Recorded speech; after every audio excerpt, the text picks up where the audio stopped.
এখন পাকিস্তানও বাংলাদেশের পাশে দাঁড়িয়েছে। বিসিসিআই আর আইসিসি বড় বিপদে পড়েছে। টি-20 বিশ্বকাপ আটকে গেছে। জানুন পুরো সত্যটা। ভাই, বাংলাদেশের বিসিসিআই এবং আইসিসির বিরুদ্ধে যে বিদ্রোহ, সেই বিদ্রোহে এখন প্রকাশ্যে তাদের পাশে এসে দাঁড়িয়েছে পাকিস্তান ক্রিকেট বোর্ড। এখন পরিস্থিতি এমন, আইসিসি আর বিসিসিআই এতটাই চাপে পড়ে গেছে, ঠিক প্রেসার কুকারের ভিতরে ঢুকে থাকলে যেমনটা হয়। তাহলে বন্ধুরা, টি-20 বিশ্বকাপ কি সত্যিই বিপদের মুখে? আর কেনই বা পাকিস্তান প্রকাশ্যে এইভাবে বাংলাদেশ ক্রিকেট বোর্ডকে সাপোর্ট করছে? এই পুরো ঘটনার আসল সত্য আপনাদের সামনে তুলে ধরব। বাংলাদেশ ক্রিকেট বোর্ডের ভারতের বিরুদ্ধে যে বিদ্রোহ, পাকিস্তানের সমর্থন সেই বিদ্রোহকে আরও জোরালো করে তুলেছে। একদম আগুনে ঘি ঢালার মতো কাজ করেছে। বাংলাদেশ সরাসরি ঘোষণা করে দিয়েছে তারা ভারতে এসে টি-20 বিশ্বকাপ খেলবে না। আর এখন তাদেরকে ফুল সাপোর্ট দিয়ে তাদের পাশে এসে দাঁড়িয়েছে পাকিস্তান ক্রিকেট বোর্ড, পিসিবি। সেই পাকিস্তান, যে পাকিস্তানের অংশ ছিল একসময় বাংলাদেশও। 1971-এর আগে তারা পাকিস্তানি ছিল। পাকিস্তানের সাথে যুদ্ধ করে তারা আলাদা হয়েছে, আলাদা পথে হাঁটতে পেরেছে। দুটি আলাদা দেশ তৈরি হয়েছিল ভারতের সাহায্য নিয়ে, ভারতের সেনাবাহিনীর সাহায্য নিয়ে। ভারতের সেনাবাহিনী ওখানে গিয়ে বাংলাদেশের হয়ে পাকিস্তানের সাথে যুদ্ধ করে বাংলাদেশকে স্বাধীন রাষ্ট্রে পরিণত হতে সাহায্য করেছিল। আজ সেই রাষ্ট্র ভারতের বিরুদ্ধে রুখে দাঁড়িয়েছে সেই পাকিস্তানের সাপোর্ট নিয়ে। আজ সেই দুজন পুরনো শত্রু একসাথে একজোট হয়েছে। কিন্তু এখন এর ফল কি হবে?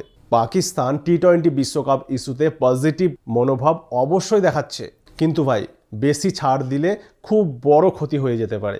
এখন পাকিস্তান হুমকি দিয়েছে কোনোভাবেই বাংলাদেশকে টি-20 বিশ্বকাপ থেকে বাদ দেওয়া যাবে না। পুরোপুরিভাবে বিসিবির পাশে এসে দাঁড়িয়েছে পিসিবি। হ্যাঁ, বিসিবি মানে বাংলাদেশ ক্রিকেট বোর্ডের পাশে এসে ফুল সাপোর্ট নিয়ে তাদের পাশে দাঁড়িয়েছে পিসিবি, অর্থাৎ পাকিস্তান ক্রিকেট বোর্ড। একদম দুজনেই দো দিল এক যা হয়ে গেছে। এই যে ভারতে না আসার ইস্যুতে পাকিস্তানের সমর্থন, এতে এখন কি হবে? এবারে দেখুন, পাকিস্তান তো সবসময় এই রকম বিষয়গুলোতে মামা সেজে বসে থাকে। তারা যেই জানতে পারলো যে বাংলাদেশ ভারতে আসতে অস্বীকার করেছে, সঙ্গে সঙ্গে তারা বলল, বাংলাদেশ প্লিজ ওয়েট, আমরাও তোমাদের পাশে দাঁড়াচ্ছি। আরে ভাই, তুমি এখন কোথায় এসে দাঁড়াবে? কেন দাঁড়াবে? এর মানেটা কি? যদি কেউ ভুল করে, ভুল পথে হাঁটে, ভুল কথা বলে, তবুও কি তুমি তার পাশে এসে দাঁড়াবে? তাকে সাপোর্ট করবে? পাকিস্তান বলেছে প্রয়োজন হলে তারা আইসিসির সাথে কথা বলবে বাংলাদেশের ব্যাপারে। পাকিস্তান ক্রিকেট বোর্ডের সূত্র থেকে খবর আসছে, যদি প্রয়োজন পড়ে, যদি আইসিসি বাংলাদেশের দাবি না মানে, তাহলে পাকিস্তান আইসিসির সাথে কথা বলবে। এখন প্রশ্ন হচ্ছে, বাংলাদেশ ক্রিকেট বোর্ডের যে শর্তগুলো আছে, সেগুলো কি এখন পাকিস্তান মামা সেজে আইসিসির কাছে গিয়ে তাকে রাজি করাতে পারবে? পাকিস্তান ক্রিকেট বোর্ডের মধ্যে কি এতটা দম আছে? এর উত্তরে আমি একটা কথাই বলবো। দেখুন, ক্রিকেটের পয়েন্ট অফ ভিউ থেকে দেখতে গেলে আইসিসি বাংলাদেশকে তো বলতেই পারে, খেলতে হয় খেলো, না হলে বাড়ি যাও। বাট পাকিস্তানকে কিন্তু এই কথা বলা সম্ভব নয়। তার কারণ আইসিসি ভালো করেই জানে, বিশ্বকাপে যদি ভারত পাকিস্তানের ম্যাচ না করানো যায়, তাহলে সেই বিশ্বকাপের কোনো মানেই হয় না। তার কারণ বিশ্বকাপে ভারত পাকিস্তানের ম্যাচে যে হাইপটা তৈরি হয়, সেটা থাকে একদম হাই লেভেলের। ম্যাচের আগে একটা এমন অ্যাটমসফিয়ার তৈরি করা হয় যে দেখে মনে হয় এটা ভারত পাকিস্তানের মধ্যে একটা ক্রিকেট ম্যাচ হচ্ছে না, এটা ভারত পাকিস্তানের মধ্যে যুদ্ধ হচ্ছে। যার ফলে 2-3 দিন আগে থেকেই ভাই, যারা জীবনে ক্রিকেটের ক শোনেনি, ক্রিকেটের সি শোনেনি, ক্রিকেট দেখেনি, জানে না, তারাও একদম সেজে কুজে রেডি হয়ে বসে থাকে ম্যাচ দেখবো বলে। যার ফলস্বরূপ আইসিসির বস্তায় শুধু ঢোকে টাকা, ডলার ডলার ডলার। বিসিবি এবং পিসিবি একসাথে রুখে দাঁড়ালে বিসিসিআই এর লোকসান কি হবে, বিপদ কি হবে? বিসিসিআই কিন্তু দুই দিক থেকে একদম একলা হয়ে যেতে পারে, দুটো ফ্রন্টেই একদম একলা হয়ে যেতে পারে। দুটো ফ্রন্ট কিন্তু খুলে যাবে। তার কারণ একদিকে পাকিস্তান আর একদিকে বাংলাদেশ। তাহলে দুই দিকে যদি দুটো ফ্রন্ট খুলে যায়, তাহলে ভাই বিসিসিআই একদম একলা হয়ে যাবে, এবং বিসিসিআই কিন্তু এটা অ্যাফোর্ড করতে পারবে না।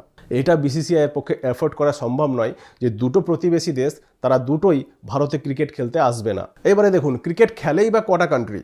ক্রিকেট খেলেই তো মোটে 7-8টা কান্ট্রি, 7-8টা দেশ।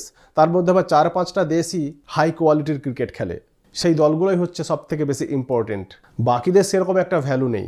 এই অবস্থায় যদি বাংলাদেশ ক্রিকেট অ্যান্টি বিসিসিআই হয়ে যায়, তাহলে কিন্তু এশিয়ান ক্রিকেট কাউন্সিলেও অনেকটা লোকসান।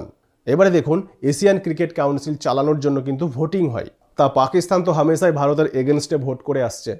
এই অবস্থায় কিন্তু বিসিসিআই বাংলাদেশ ক্রিকেটের ভোটটাও নিজের এগেনস্টে চলে যাওয়া এফোর্ড করতে পারবে না।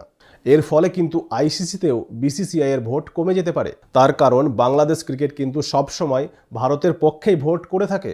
এখন দুটো ক্রিকেট বোর্ডের সাথে একসাথে লড়াই করা কিন্তু বিসিসিআই এর জন্য ঠিক হবে না, বিশেষ করে যদি দুটো দেশই প্রতিবেশী দেশ হয়।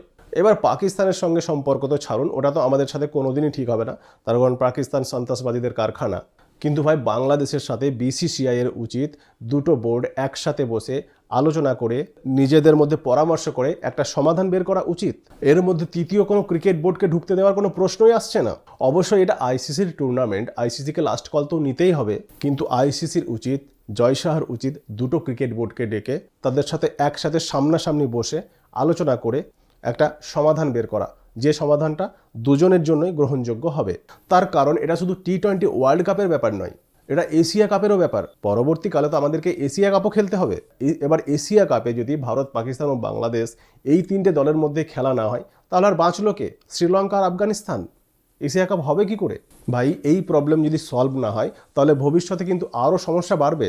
আপনাদের মতামত কমেন্টসে জানতে চাইছি। Thank you everyone.